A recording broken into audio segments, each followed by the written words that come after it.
Bonjour. Alors, aujourd'hui, on va discuter d'un sujet qui est très présent chez les étudiants de niveau collégial, universitaire et parfois même au secondaire, comme je peux le constater dans ma pratique au quotidien. Donc, on va tenter de démystifier l'éléphant qu'on appelle la cotère. Donc, on entend toutes sortes de choses sur cette chose qui sert à être admis dans les programmes contingentés, donc dans les programmes qui sont très populaires à l'université. Alors, on va prendre le temps de démystifier cette cote-là. Je vais tenter de vous l'expliquer. Je ne me prétends pas être ni une professeure de mathématiques, ni une mathématicienne, ni même quelqu'un responsable des admissions. Par contre, j'ai participé à plusieurs rencontres d'information pour bien comprendre la cotère. Puis, me suis inspirée aussi de plusieurs informations sur le web qui nous permettent de la comprendre pour adapter cette présentation-là. Donc, je vous présente en quoi ça consiste parce qu'il y a beaucoup de gens qui vont me questionner en me disant, si je veux avoir une bonne cotère, dans quel cégep je dois aller? C'est une mauvaise question. Donc, c'est pas ça qui va vous aider à choisir le bon cégep. Et je vais vous expliquer donc dans les prochaines minutes pourquoi c'est pas la bonne question pour choisir votre cégep. Alors, je vais vous partager ma présentation PowerPoint, puis je vais vous expliquer à l'aide d'une animation comment comprendre la cotère. Alors,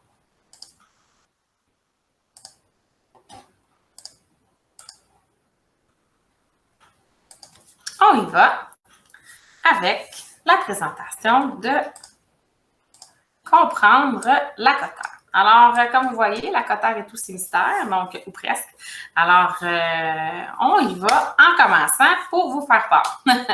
Donc, vous voyez ici la formule de la cotère. On s'entend que mon objectif ne sera pas du tout de décortiquer, mais vraiment plus de vulgariser la cotère, comment elle fonctionne, à quoi ça sert et comment comprendre son impact sur la suite de mon parcours quand je suis un étudiant du niveau collégial.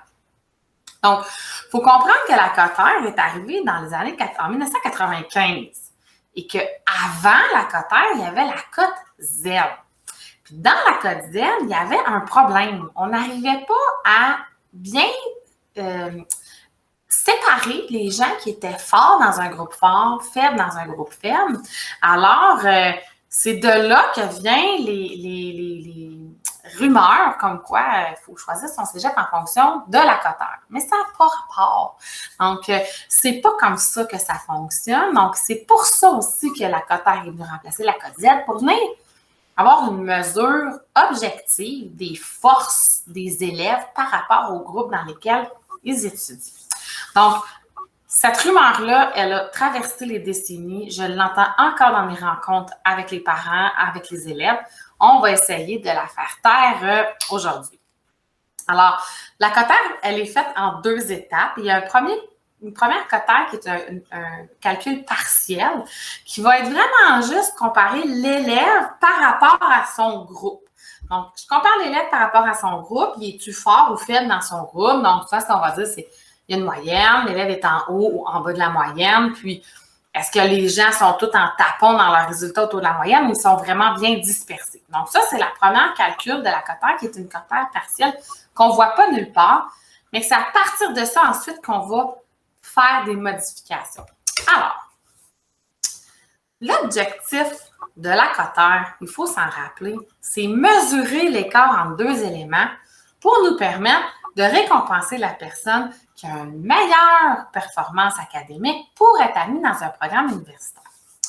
Donc, on part de ce principe-là. Alors, on a ici Mathieu qui est étudiant dans un programme au cégep qui fait un cours, par exemple, de calcul différentiel, qu'il soit en sciences de la nature ou en sciences humaines. Il fait un cours de mathématiques.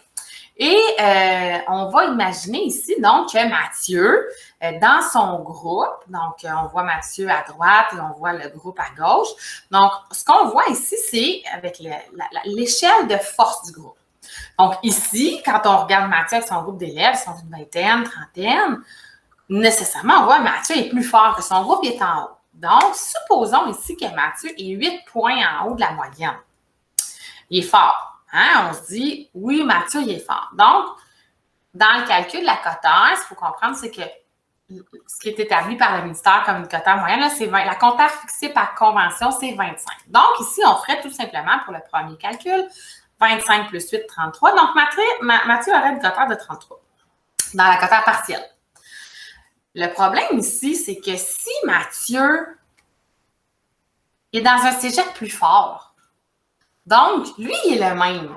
Il a les mêmes techniques d'études, il a le même bagage que d'études secondaires, il fonctionne de la même façon. On met Mathieu dans 2 univers, c'est la même personne. Mais son groupe est plus fort. OK? Donc, si Mathieu est juste à plus 5, comme la quota par convention, c'est 25, je vais faire 25 plus 5, ça fait 30. Et là, on va dire, c'est là que c'est pas juste, parce que Mathieu, il devrait être meilleur, mais là, sa cotère, elle est moins bonne parce que son groupe était plus fort. Dans le fond, ce qu'on veut avec le calcul de la cotère, c'est pas comparer Mathieu avec son groupe à lui. Ce qu'on veut au final, c'est comparer Mathieu avec l'ensemble des élèves qui font ce cours de calcul différentiel partout au Québec pour savoir est-ce que Mathieu il est vraiment plus fort, plus faible ou égal à la majorité des gens qui suivent ce cours partout au Québec. Donc, c'est ça qu'on veut calculer et c'est comme ça qu'on va fonctionner. OK? Donc, ce qu'on veut, c'est dire, peu importe si Mathieu n'est pas très fort par rapport à son groupe ou plus fort par rapport à son groupe, ce qu'on veut, c'est que jamais ça change au niveau de lui par rapport à l'ensemble du Québec. J'espère que vous m'avez suivi jusqu'à maintenant. Je vais faire une pause de la cotère, puis on va vulgariser la chose. OK? Donc, ce qu'on veut en réalité, ce qu'on disait, c'est pas nécessairement calculer l'écart entre Mathieu et son groupe, c'est vraiment calculer Mathieu et l'ensemble des élèves du Québec qui font ce groupe-là. C'est ça qu'on veut. Alors, ce que je vous explique, qui ne prenait pas en compte l'ensemble du Québec, c'était ça la codette. Donc, évidemment que les gens se disaient, ah ben là, il est plus fort dans un cégep plus fort, donc là, ça ne marche pas, donc on va se faire une liste des meilleures universités. Mais ça ne fait plus ça parce qu'on a amené un facteur de correction. Alors, on va prendre le principe que la cotère, on disait tantôt, c'était la mesure entre deux éléments, de l'écart entre deux éléments. Alors, prenons par exemple Mathieu veut se rendre à la pharmacie. Ce qui nous intéresse de trouver, c'est la distance entre Mathieu et la pharmacie. Mais admettons qu'on ne la connaît pas. Par contre, on sait que Mathieu est à 300 mètres du parc. Nécessairement, je ne peux pas savoir automatiquement Mathieu avec la pharmacie. Par contre, si je connais la pharmacie avec le parc, puis que je connais le parc avec Mathieu, je suis capable de savoir la distance entre les deux. On est d'accord. Le calcul de la cotère, c'est le même principe. Admettons que la pharmacie, c'est l'ensemble des élèves du Québec, puis que le parc, c'est le groupe avec lequel Mathieu étudie dans son cours actuellement. Ce qu'on veut donc, c'est pas calculer Mathieu avec le parc, c'est Mathieu avec la pharmacie. En faisant un calcul de ça, si par exemple, OK, Mathieu est plus proche de la pharmacie que du parc, mais on ne connaît toujours pas la différence. Par contre, je connais la distance entre Mathieu et le parc, c'est 400 mètres, et entre le parc et la pharmacie, c'est 100 mètres. Alors, encore une fois, je vais avoir été capable d'aller trouver la distance entre la pharmacie et Mathieu. Donc, entre l'ensemble du Québec et Mathieu. Donc, c'est vraiment ça qu'on veut aller chercher. Donc, ici, là, sans jamais calculer combien Mathieu est plus fort et loin de la pharmacie, on a réussi à le savoir. Mais la cotère, c'est exactement la même chose. Donc, ce qu'on est venu ajouter au premier calcul qu'il y avait avant 1995, c'était la code Z, c'est un facteur de correction qui nous permet de dire, bien, on connaît Mathieu et son groupe, mais nous, ce qu'on veut, c'est Mathieu et l'ensemble du Québec. Donc, concrètement, ce que ça veut dire, c'est que, par exemple, ici, Mathieu est 6 points en haut de son groupe, dans lequel il étudie dans le même cégep. Le facteur de correction, ça va correspondre à l'écart entre le groupe de Mathieu et l'ensemble des élèves du Québec. Puis comment on fait pour savoir ça? C'est vraiment facile parce qu'on a des notes pour toutes ce beau monde-là, qui ont déjà été calculés pour savoir si c'est des élèves forts ou faibles, je vous le donne en mille, ce sont les examens du ministère. Donc, on a la chance d'avoir des résultats de 4e, 5e secondaire qui nous permettent de juger réellement en quoi ces élèves-là sont forts ou faibles. Ils ont fait des examens normalisés, corrigés par des gens du ministère. Donc, c'est de ça qu'on va se servir pour savoir le groupe qui est fort ou faible. Donc, ce qu'on va faire, donc on va dire Mathieu est à 6 points de son groupe. Le groupe de Mathieu est à 4 points en haut de tous ceux qui font ce cours-là. Alors, on va dire, dans le fond, Mathieu est à plus 10. Alors, on va faire 25 plus 10 va égaler 35. Mathieu est dans un cégep qui est plus fort. Donc, dans ses résultats, il n'a pas réussi à se démarquer autant. Il est à plus 3 de son groupe. Son groupe, lui, il est à plus 7 de l'ensemble du Québec. Son facteur de correction, qui est le plus 7, va m'arriver avec la fin. Si je fais 7 plus 3, ça fait combien? Ça fait 10. Donc, Mathieu, avec le facteur de correction, quand je suis capable de comparer les élèves de l'ensemble du Québec, avec les élèves avec qui il est, avec son résultat à lui, qu'est-ce qui se passe?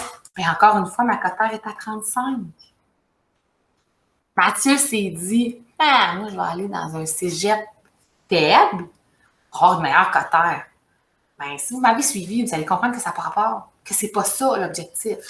Donc, si Mathieu est plus fort, vraiment beaucoup que son groupe, donc supposons ici, Mathieu est à plus 12, mais les élèves avec qui il est comparé sont en bas de la moyenne générale que les élèves ont eu à leurs examens du ministère en secondaire 4 et 5 qui font ensemble, qui font ce cours-là, sont à moins 2. Donc, le facteur de correction de Mathieu devient négatif. Donc, sa cotère va être de combien? 12 moins 2, 10, 25 plus 10, 35. Donc, avec cette démonstration-là, ce que ça veut dire, c'est que je sois dans un groupe fort, dans un groupe faible, et nécessairement, au bout du compte, le fait que maintenant, on compare les examens du ministère pour savoir si un groupe est faible ou fort par rapport à l'ensemble des gens de cette cohorte qui suit un cours à ce moment-là. Le cégep fort, le cégep faible, le cégep compétitif, pas compétitif, c'est pas ça qui va déterminer la cotère. Ce qui va déterminer la cotère de quelqu'un, c'est l'implication dans ses études. C'est je travaille fort et j'utilise tous les outils qui ont été mis à ma disposition pour bien réussir quand j'arrive au cégep. C'est ça la clé. Je vais ajouter à ça, donc, c'est pas d'y aller vers un cégep fort, faible, compétitif, pas compétitif. C'est pas ça l'important. C'est moi en tant qu'étudiant ou votre enfant, si vous êtes un parent en tant qu'parent, comment cet enfant-là se comporte-t-il quand il est dans un environnement de type compétitif versus un environnement de type collaboratif. Je vais donner, par exemple, moi, j'ai des élèves qui vont me dire, ben moi, je suis, quand je suis dans ma classe, puis que tout le monde reçoit leurs résultats, puis que là, je vois que moi, j'ai 2 points en bas de la moyenne, dans mon Dieu, je suis gelée, ça m'énerve, puis là, je pleure, je suis en boule dans le fond de ma classe ou dans le fond de ma chambre. Ouais, peut-être que c'est pas une bonne idée d'aller dans un cégep compétitif. Un autre exemple, ça pourrait être l'inverse. Un élève dit, ah ouais, moi, quand je suis 2 points en bas, là, j'ai le goût de me donner plus, puis j'y vais, puis ça me motive, puis alors là, ça peut être une bonne idée. Est-ce qu'on choisit un cégep uniquement parce que le sport qu'on veut faire est donné dans ce cégep-là? Oui! C'est une super bonne idée parce que l'élève qui est équilibré, l'élève qui fait son sport, l'élève qui a du temps pour à la fois penser à se déstresser, à changer les idées au niveau scolarité parce qu'il fait son sport, ben, il va être beaucoup plus apte après à donner tout ce qu'il a à donner pour pouvoir bien réussir ses études collégiales. Alors, j'espère que ça vous a éclairé, que ça a vulgarisé la cotère. Je vais mettre en lien des documents plus scientifiques qui vont vous expliquer le calcul spécifique et en souhaitant que tout ça aura été utile.